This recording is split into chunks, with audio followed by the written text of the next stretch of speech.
All right, and we are back to talk about more Star Trek Picard. I think someone in your comments section said it was the Picard-Cast? That's a pretty good one. Yeah, the Picard-Cast. I like that. Yeah. So we're going to be covering episodes 2, 3, and 4. Let's start with 4 real quick, and then I'll go to 3, and then we'll jump to 4, and then we'll give our thoughts on the whole thing. It's a 2, then 3, then 4. Okay. So, episode 2 starts off with a flashback of the day the synthetics rebelled on Mars, followed by Picard investigating Dodge's death. We learn that a secret subsector of the Tal Shiar, the Zhat Vash, are supposedly hunting both sisters. Picard tries to get a ship from the Federation, but he's ultimately denied. Commander O of Starfleet Intelligence gets involved and has Lieutenant Rizzo, who is secretly a Romulan operative, to find out what's going on. Back on the Borg cube, Dodge's sister Soji is getting very close to a Romulan named Narek, who is also Lieutenant Rizzo's brother. Their objective is to get Soji to reveal where the other synthetics are, and the episode ends with Picard finding his former crewmate, Rafi. And also, in this episode, I think Picard's doctor friend reveals that Picard has some kind of illness? No. This is all.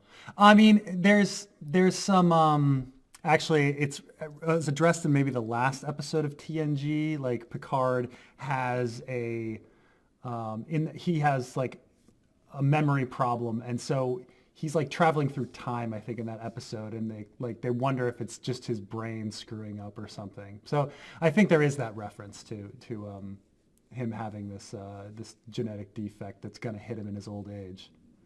So you find out that Starfleet has been infiltrated by genetically modified Romulans. So I don't know if that's the case because I'm on the At least 2 of them, yeah. I'm on the At least 2 people. No, that Commander O is a Vulcan. But she's a Romulan, genetically altered to look like a Vulcan. How do you know that? I mean, it is true that Vulcans and Romulans look really similar, but they added these like forehead ridges to But I mean, the main thing is, there's a few things. So Vulcans aren't supposed to be able to lie, though they do kind of lie all the time, but maybe not. It's a weird thing, but I think she's supposed to be a Romulan in disguise, genetically altered to look like a Vulcan. And certainly the girl that looks like a human is secretly a Romulan, because I think that's the sister of the guy on the Borg cube, right? Yes, I believe so. Yeah. Episode 3 starts off with another flashback as Picard threatens to resign if the Federation didn't try again to help out the Romulans. In the present time, Picard is trying to persuade Rafi to join him on his personal mission to save Dodge's sister Soji. Though she initially declines, she does give him a lead to a starship pilot who can help, one Chris Rios, I believe. Back on the Borg cube, Soji meets Project Director Hugh, who is a former Borg drone, who allows her to talk to some of the former Romulan Borg drones as well. One of them freaks out and calls Soji the Destroyer, and back on Earth, Picard forms his crew and heads out to Free Cloud to find Bruce Maddox.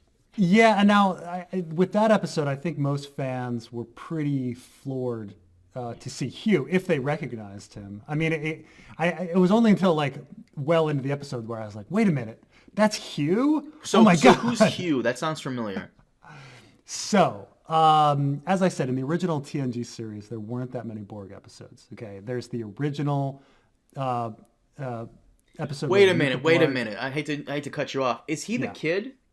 Yeah. Oh shit! I actually did see that episode. That's why that name sounds familiar. That's that kid. Oh my God! I didn't know that. Okay. Yeah. So there are only a handful of Borg episodes in the original series, but there's the one where they meet the Borg. Then there's the 2-parter where the Borg come to Earth. Then there's the episode with Hugh where they find this one Borg who they study him. They capture him and they study him, and then they teach him individuality. And then they decide that they have this choice. So like one is like, okay, we can imprint him with this type of computer virus that'll destroy the Borg, or we can send him back and maybe he'll teach individuality to the Borg. And so they send him back. And then there's a 2-parter involving the return of Lore, where it turns out Hugh was returned to his cube, but then the collective cut off the cube because the entire cube was given individuality and it was seen as an error. And so then Lore found them and became their leader. So this is Hugh, like, having survived all those adventures, and then now is helping out on this cube. Yeah, so it's a pretty big deal. Obviously, he didn't look like Hugh. I mean, he's now, his parts have been taken off. He's got hair, like, so it was really hard to recognize him. But yeah, no, it was him, same actor. So episode 4 opens up with a flashback. Picard is on this planet where apparently they had put on some Romulans here, some Romulan refugees, and he is essentially friends with these warrior nuns. I forgot the name, somewhat, something like that. Yeah, Kumquat or something. Something like that. And they're warrior nuns who are in direct opposite with the Tal Shiar. It's either the name of a Romulan sect or it's a Jedi. That's a lost Jedi. And he befriends this young boy, which even I'm aware of how Picard hates children or is not a fan of children. But somehow he befriends this young boy, and they even make a joke about it in the episode, like, "Oh, Picard, leave him alone. Picard doesn't like children," and Picard's like, "Nonsense! Of course I do." And he befriends this young boy, but he has to leave because he hears about the attack on Mars. Cut to present day, they're on their way to Free Cloud, or so they thought. But Picard wants to take a detour to this planet, Vashti, or something like that, because he wants one of these warrior nuns to accompany him because he feels as though they're going to need the extra muscle. They arrive at this planet that is essentially shielded, and he goes down there and he tries to get one of the warrior nuns to come with him, but instead he finds the little boy Elnor, who has grown up and is a warrior in his own right. And essentially, as Picard is trying to recruit Elnor, the kid kind of feels betrayed and abandoned by Picard, and he originally says no. So as Picard is leaving the warrior nun sanctuary, he goes outside, and he's a little pissed off because this place is not how it was 14 years ago. It's kind of racist now, and he hates that until he's approached by a couple of Romulans who don't like him because some of the Romulans apparently feel as though Starfleet betrayed them. They came to Romulus, they're like, "We're going to help you," and then they kind of just abandoned them. And one of the Romulans feels as though Starfleet did this whole operation, did this whole thing to kind of divide, confuse, and, just weaken the Romulan Empire by taking all its people and just spreading them out across the universe, or across the galaxy. As Picard's about to be attacked by one of these guys, Elnor comes in and saves Picard. And as they beam out of the planet, they're attacked by some random local warlord until they are saved by Seven of Nine, who is piloting a ship. I thought it was a great ending. As for the Romulan Borg cube side of things, Soji is trying to continue her research. The Narek guy is getting a little closer to her, but his sister is getting kind of pissed off that she needs to know why Soji is on the Borg cube and what her mission is. Right. So those are the last 3 episodes. I gotta say, episode 2, kind of boring. Was not a fan. Yeah. Episode 3, slightly better, but once again, a little slow. Episode 4 really picked things up for me. Yeah, all of a sudden, episode 4 was just, and some people chalk it up to Jonathan Frakes. Riker was the director of it, and he's directed a bunch of things. None of them are really considered good, but I will say that Jonathan, like he did Clock Stoppers and stuff, like random things like this. And I think he directed Insurrection. But I will say about Jonathan Frakes is, as a director, is he knows how to keep pace. Like he at least doesn't want things to be boring. And I will say that his things that he's done, they're not masterpieces in any sense, but I will say that they're never really boring, that he keeps them, so I think that was part of it, I don't know, it was okay. Yeah, I definitely liked episode 4 better than the other 2. The other 2 felt like they were just exposition, background. I mean, it was interesting stuff, but it was, it wasn't really, I didn't feel like the plot was being driven forward very quickly. It's just him gathering his crew, which once again, okay, cool, he's gathering his crew, blah, blah, blah. And even as we were finishing episode 2, I even told you, watch episode 3 end with him, gathering his crew and going off on the journey, which I knew they were going to do that. Like, I hate when it takes too long to get off. And I will admit, episode 2 is not my favorite. 3, slightly better, but still not my favorite. 4 is where it picks up and gets... This is where we're getting to the meat and bones of the whole situation, especially when 7 and 9 comes in. Now, someone in your comment section was like, Carmine, I don't appreciate you shit-talking Voyager if you've never seen it. I do apologize for that, but this is just stuff that I've heard. However, I am very much aware of 7 of 9. I've seen a lot of... clips on YouTube. YouTube loves recommending me Star Trek stuff. I've seen a lot of clips now. Yeah, I've seen a lot of clips of 7 of 9, especially that one scene where she tells this random guy on the Voyager. She goes, "This he violated me." That no line? No, not that one. I don't see that one. Yeah, she goes, "I want to experience this human mating thing. Take off your clothes." It's like, oh, what? So one of the jokes that so back when Voyager was on. And keep in mind, Voyager is very much in the vein of Star Trek. Mm-hmm. Like, there's a planet of the week. There's, they're seeking out brave new worlds. It's all about that. It's very TNG. It's very original series. It's not like Deep Space Nine, and it's not like here, like Picard. Right.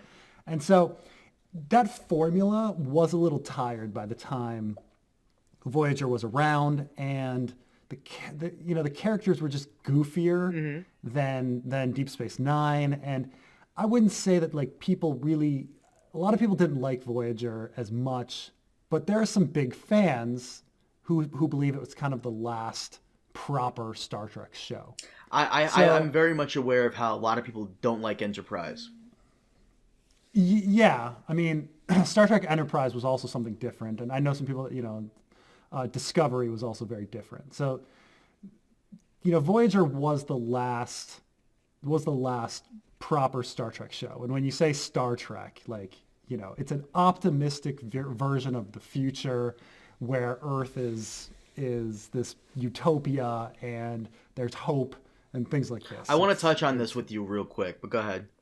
Yeah, and so, I mean, this is kind of a big thing because Picard has the series has just completely revamped and changed what Earth and the Federation is, like completely and utterly. I think it's more realistic.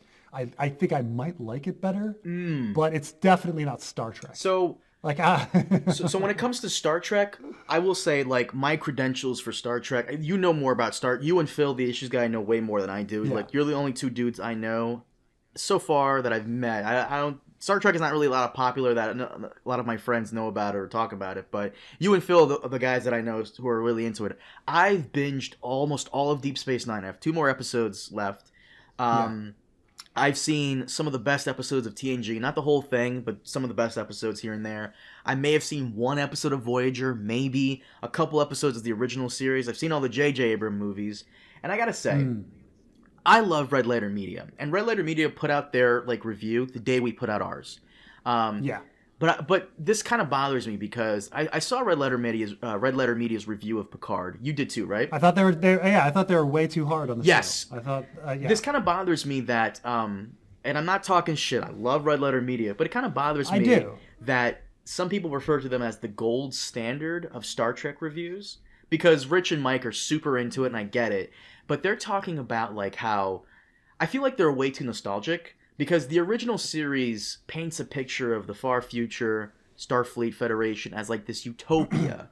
And there will never be in the history of time a republic or a federation or an empire, what have you, that claims to have achieved paradise or utopia without, staining its hands with blood and continuing to do so to keep that utopia, that paradise going, even in the shadows, because this is a galaxy that's full of dangers, full of unknown things that can disrupt this paradise, this utopia. And the Federation, for all the good it's done, has to continue doing shady things in the background to keep this going. Otherwise, I'm sorry, but it has no choice but to be hypocritical at times to keep this idea of utopia and paradise going. And I just think it's kind of unfair that Mike and Rich are sitting there saying, well, the far future, but I understand Gene Roddenberry's vision, but at the same time, we also have to be realistic a little bit, despite it being a sci-fi fantasy. And that's the thing is even the concept, the Federation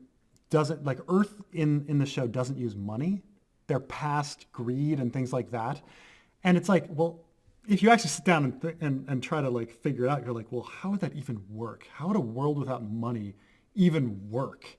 Like, how one person would say, well, I want all the land. Well, you can't, like, how would it happen? Like, they still have criminals, don't they? Like, and so in Picard, all of a sudden they do start talking about, like, his friend starts saying, oh, you're on that comfortable, house and all this, and you've got such a great life. It's like, well, if they're on Earth and there's no money, shouldn't everybody be equally rich? That is true. Like Rafi's like out in the middle of the desert, and that's where she lives, and she lives like in a little house. And right. But they're supposed to be in this communist utopia without possessions. Like, of course, a communist utopia without possessions, you can't really even show it because it doesn't really make sense. I think Picard works better. It's actually, Picard is the first time we've actually even seen how Earth works. The whole thing about it is, well, Earth is this communist utopia, and we never have to show it because we're in a starship, light years away. And because if we did have to show it, it'd be really difficult because it's impossible. Mm-hmm. Like, how do you show a utopia? Right. Like, it's hard to even imagine a utopia, let alone like show it, on screen. So, this is interesting where they spent so much time on Earth. Like, being in a city on Earth has never been done in Star Trek. You get shots of it, but like not full blown right. scenes. Like, you get an establishing shot of Starfleet from the outside, mm-hmm. and then you're in a conference room. But they never really show like, how do cities work? Like, how do people go to work? Do they ride public transportation? Do they have jobs? Like, are there restaurants? Like, none of that is really fleshed out. In Deep Space Nine, I believe it was season 4, Paradise Lost, actually, and I want to get to this as well. Yeah. Cisco's father owns like a gumbo place, like a jambalaya place, like a Louisiana kitchen style food joint. Yeah. And I guess he just gives away all his gumbo for free. And he, works really hard producing gumbo. But what if, like, all these people, like, how does he meet the demand for the gumbo? Because it's, like, really good gumbo. Shouldn't everyone want to go? Mm-hmm. So you'd think that, like, if that would be infinite demand, because it's free, there'd just be people lining up. So, I mean, in our regular world, we have a market. So you increase the price and then fewer people want it, and then you reach a balance, But if everything was free, how would it even work? Like, it doesn't even make sense. That's exactly right? my point. Like, I don't understand where Rich and Mike, I feel like they're way more nostalgic over the original series than like TNG or even like anything after the original series, because they're talking about, like, the futurist. They love TNG. They love TNG. Yeah, but like TNG, I think they're down on Deep Space Nine. Right, but even TNG is not like this perfect far future that they're talking about, because once again, you can't have an empire, federation, republic, whatever, that's completely and utter perfect, and keep that utopia, that paradise going without like having a shadowy, like, just weird, like, secretive operative group staining its hands in blood. Then it's not a true utopia. It's not a true paradise if it has all these skeletons in its closet, which the Federation definitely does. The other thing that I think they were way too critical of is Picard. For instance, in Star Trek Picard is obsessed with Data, having lost a dear friend. Okay? And now, in the original series, it is true that Picard didn't give a shit about Data. Like, he just... Oh, really? Okay. Oh, yeah. And he did, but keep in mind, the original series is 7 years. And it ends with Picard coming in to now start opening up and becoming friends with the crew that he had been so distant with for 7 years. Okay? Oh, yeah, that's and right. He joins the card game. Right. He joins the card game. And this is a big thing. So he's a dynamic character. He changed. And he opened up and, started this friendship with Data. Now, granted, it's off screen. It's after the original series. But I can accept that it happened. Like, we had that last episode where he decided he was going to open up and become friends with people. Now, in their review, like, they're like, Picard doesn't give a shit about Data. Like, why is he obsessed with Data?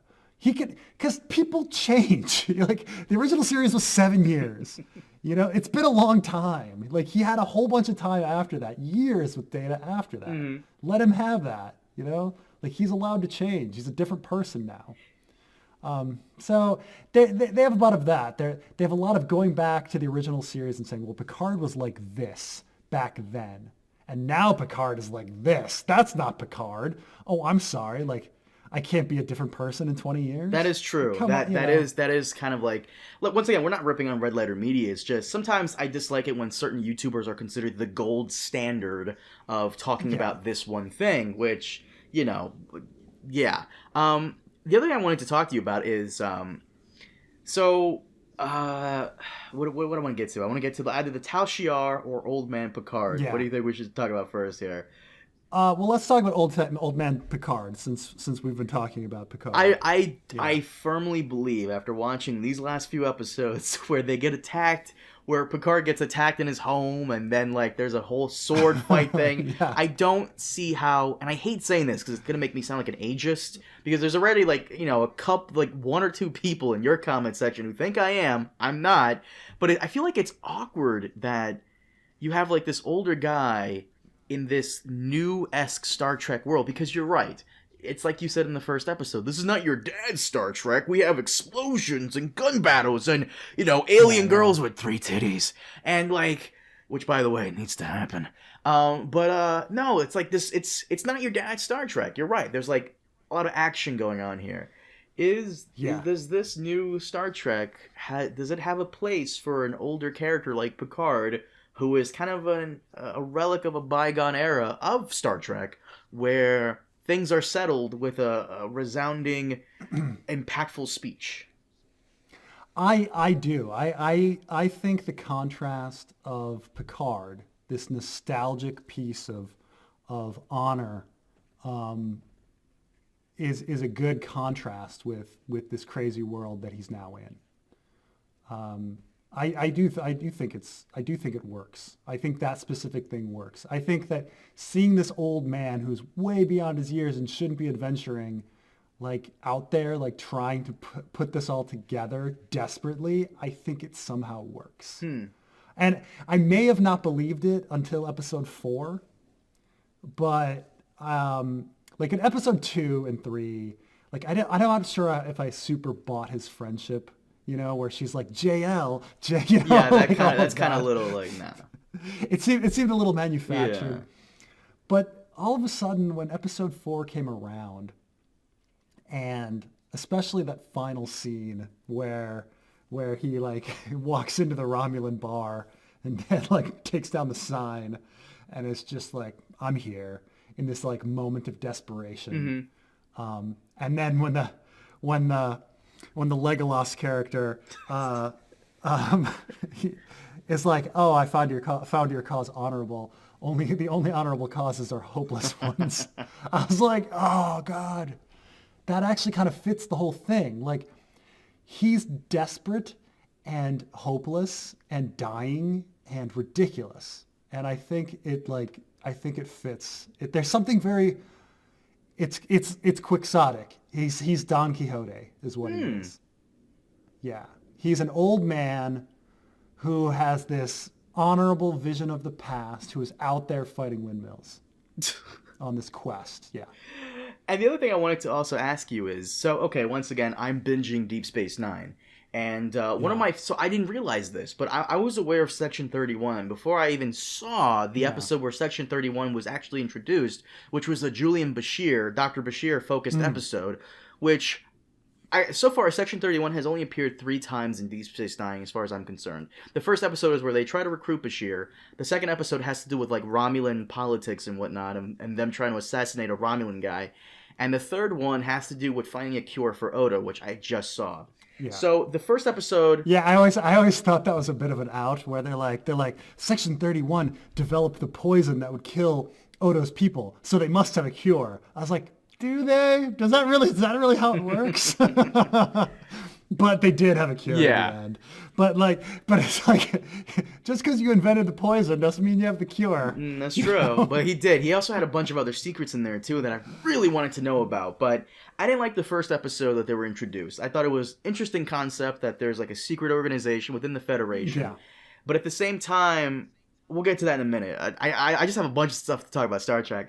But at the same time, I love the second episode when they're introduced, where it's Julian. He has to go to this conference on Romulus, and it's like this whole thing talking about the Dominion biogenic weapons. And essentially, we find out at the very end of the episode that the head of the Tal Shiar is essentially a Federation agent.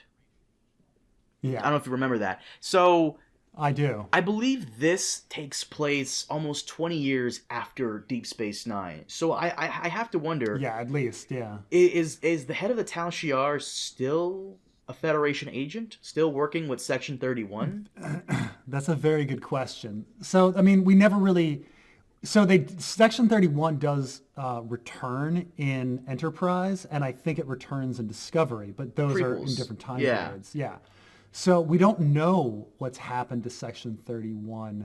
I think there's an implication that Section 31 was getting destroyed or dismantled at the end of Deep Space Nine, but maybe not. But no,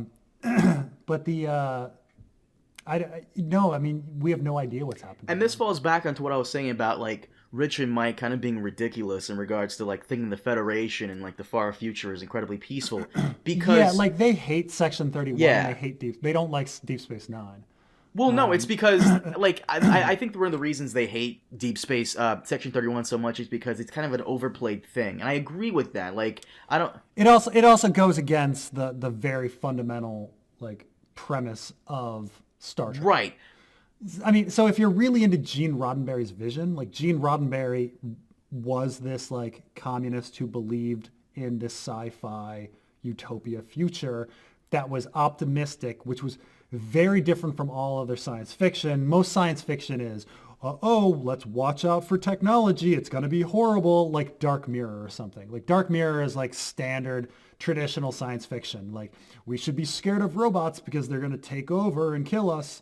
You know, we should be scared of phones because you're gonna download your consciousness in it and then be in an eternity of hell. Like, something, Yeah. you know, it's the same shit.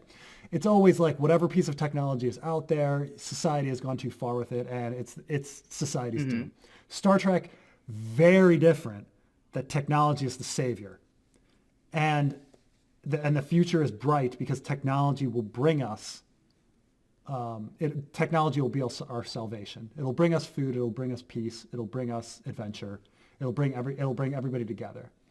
And that was a very different vision from all of their science fiction. That's like... I feel like what makes the future so fucking awesome are those replicators. Because they essentially solve not only world hunger, yeah. but, like, every infrastructure problem ever. Because apparently there are big replicators that can, like, make buildings.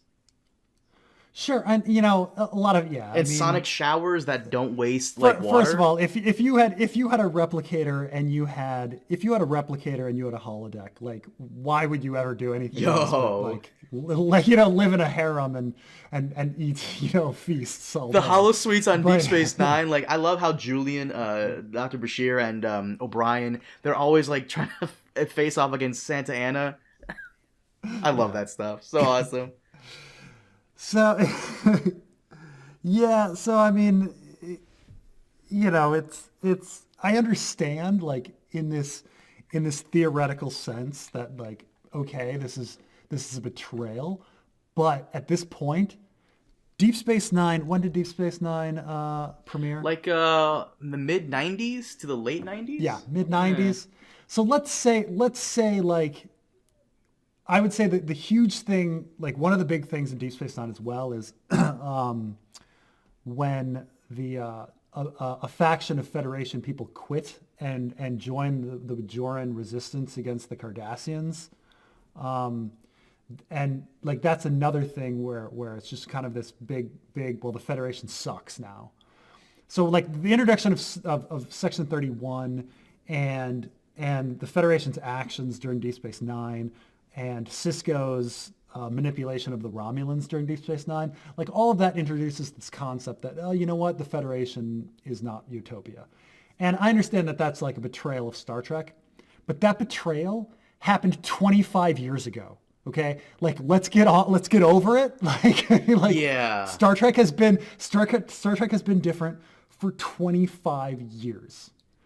Like it's okay, you know? I agree with that. Like, the other thing I wanted to discuss with you is this idea that the Federation or Starfleet is racist is kind of ridiculous. Consider just because they left the Romulans, like they didn't want to do another attempt to rescue the Romulans, and because of that, they're racist. Is kind of ridiculous. I remember.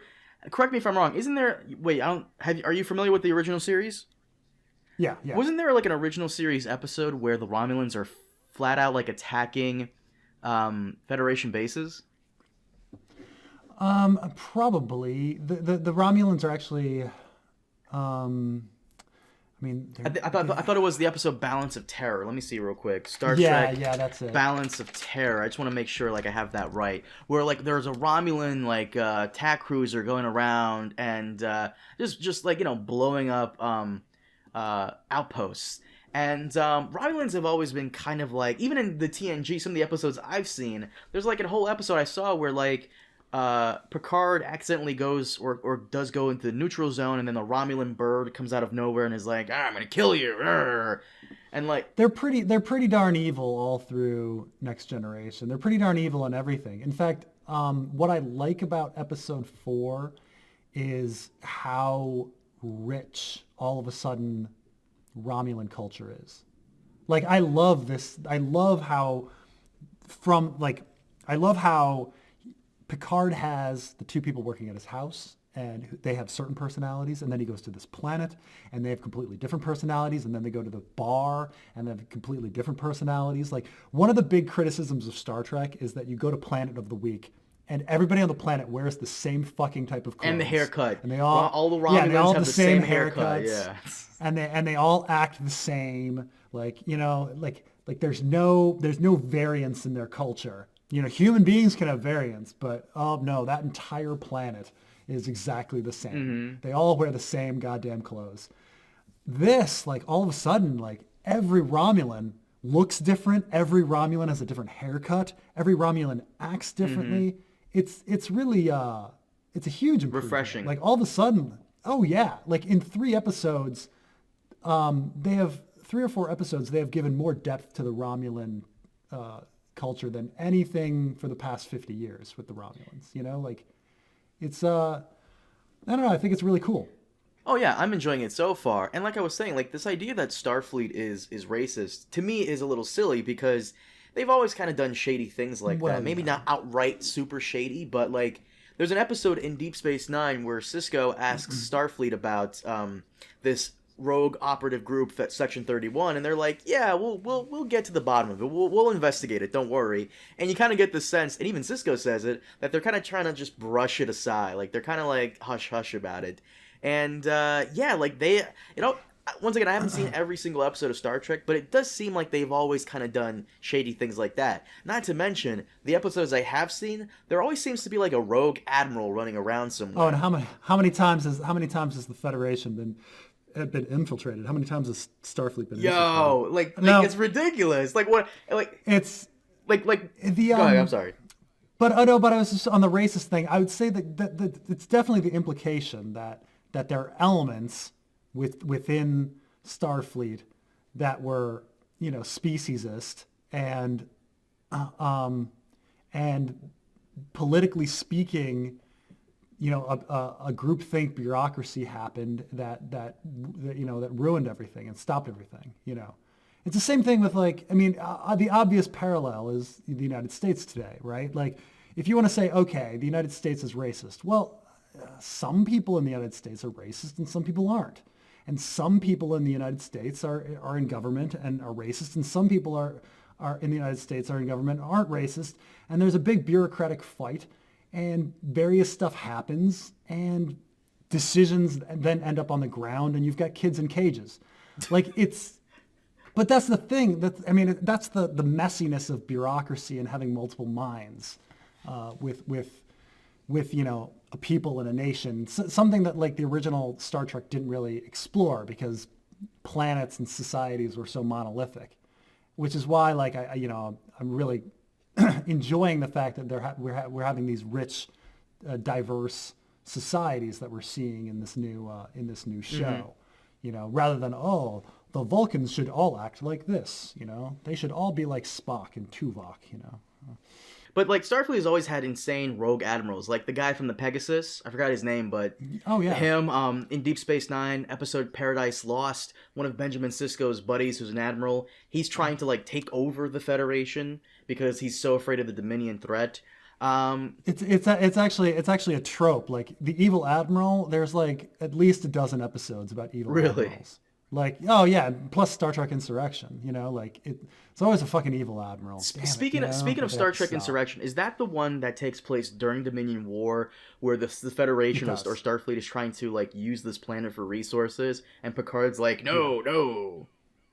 Yeah, I mean, it takes place during the Dominion War, but they mention the Dominion War, but they don't mention the planet with respect to the Dominion War, which I felt they should have. I think it would have brought more depth and sympathy to the villain's cause, because all good villains require a level of sympathy. Like like Thanos. You're supposed to be like, you have to be like, in a way the villain's correct, like that's a great villain. And everybody's been bitching about how like the Starfleet in this show left the Romulans after promising to help, but Starfleet has also done that in the past with you mentioned them briefly a while ago, the Maquis in Deep Space Nine, essentially Federation citizens who I believe were displaced by the Cardassians, and now they just broke off from the Federation, and they're just fighting the Cardassians in like a guerrilla war, and Starfleet just kind of left them alone until they started robbing and attacking Federation ships. So this is not new. This all this stuff, like the Federation's not really racist. It's just they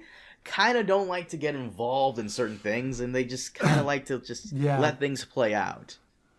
Oh, by the way, there's one of the biggest Star Trek loose threads that was never answered is whatever happened to Riker's clone.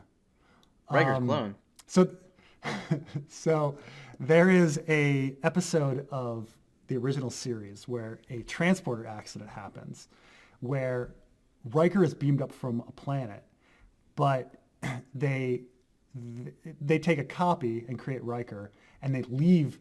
It creates a second Riker is left on the planet and is never rescued. And so this Lieutenant Riker, because it happens way in the past, is on this planet for years and never gets promoted. And then he's finally found, and he's still a Federation officer. So he goes aboard the Enterprise as a lieutenant. So they have Commander Riker and Lieutenant Riker both on the Enterprise. And keep in mind, Lieutenant Riker was dating Troy at the time, while Commander Riker was broken up with her. And so he's like, we never broke up. I want to get back together.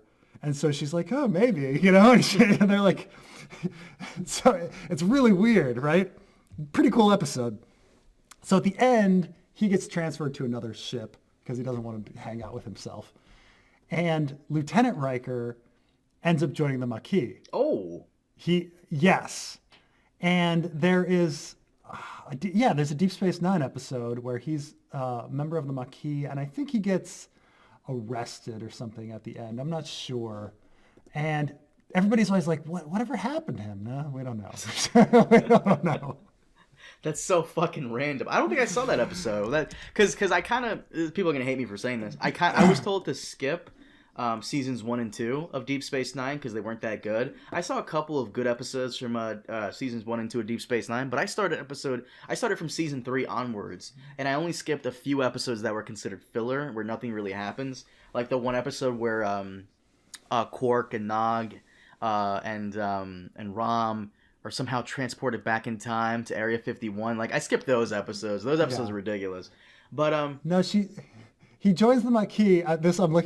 He joins the Maquis. He gets arrested by the Cardassian military. Kira tells him that they'll return for him one day. Never seen again. Thomas Riker. He's a great. He decides to go by his middle name. So William Thomas Riker. So he goes by Tom Riker. But no, Preston, so far I feel as though Star Trek Picard really should have been a a binging series where it doesn't release every week like we've been waiting on, and it releases instead like the whole thing at once, because I feel like this is one of those shows that really need to be binged. Huh. That's interesting. Because I watched The Witcher, and it's funny as that I kind of binged it, but when I finished, I was like, this shouldn't have been binged. This should have been Really? like I watch one episode and then a month later I watch another episode. Because the episodes often take place many years apart. Yeah, that's a problem. When we do the Witcher podcast, we'll discuss that. That is a major issue that I keep hearing, because I've only seen 3 episodes so far.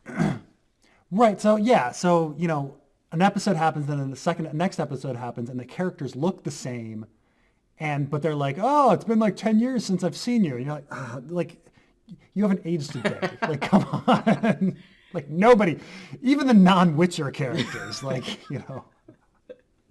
Yeah, that's a fucking problem. That is a problem. But I feel if I at least had to wait like a month or, between episodes, I would have been like, oh, right, it's been a long time. But for Picard, though, like episodes like episode 2 and 3, like I hope these are the last 2 boring episodes we'll get, because they were kind of boring. And I will say to the new crew, Rafi, I'm trying to get used to Rafi. So far, the new Picard character that I really enjoy is the pilot. His name was here. Let me go back to his name real quick. Rios. Rios is fucking hilarious because his entire crew is a bunch of holograms. And I love that. That's very Voyager. All the holograms. And correct me if I'm wrong, or maybe I'm just being an asshole, but they all look like him, right? Yeah, at first I didn't realize it, but then later on I was like, oh wait, they're all him. Yeah. Like his especially when the pilot hologram comes on, then you're definitely like, okay. The co-pilot was fucking hilarious. Like the medical one is hilarious. Like they're all hilarious. I love that. That's a great, interesting twist. But Dr. Girardi, I guess she's the everyman. Like she's the one that asks questions like, "What's this? What's that? What is this?" And Picard has to explain like what this is, which, okay, fine, but I find her character kinda pointless and useless. Elnor seems to be super cool. He's the samurai guy. I don't want to say this, that they're doing like a Lord of the Rings fantasy RPG party thing. Yeah, but it's a bit of that. Just like every week we're gonna collect somebody just a tad. who's interesting. Yeah. But so far, the show is okay. Like, I thought the first episode was awesome. Second episode was a real downer. It went downhill for me very quickly. Kind of boring, actually. I almost didn't finish the second episode. Then I went back and realized, oh, that's right, I need to finish this. Third episode was a bit step up, but still kind of meh. Fourth episode really picked up for me. And I'm actually very, very, very excited for the next episode, especially now that 7 of 9 is here. Yeah, I mean, it should be very interesting. I do wonder if they're, how new viewers. I mean, I guess you're a viewer that doesn't have too much Star Trek background, but like the things that are most enjoyable about the show is when they throw in these little things from the past, like the emergency medical holograms and stuff like that. Yeah, like, the show definitely rewards returning viewers. Yeah, and I say it is distinctively different than like when Star Wars does it, which is just it's in the background. It's not part of the plot. Like these are all part of the plot. Like Hugh had a point. These holograms. I think they're going to have more of a point later. That's a Voyager reference. Mm-hmm. I don't know if you ever watched the Voyager. The best character, the guy who kind of became the star of the show, was the emergency medical hologram, the Doctor. Mm-hmm.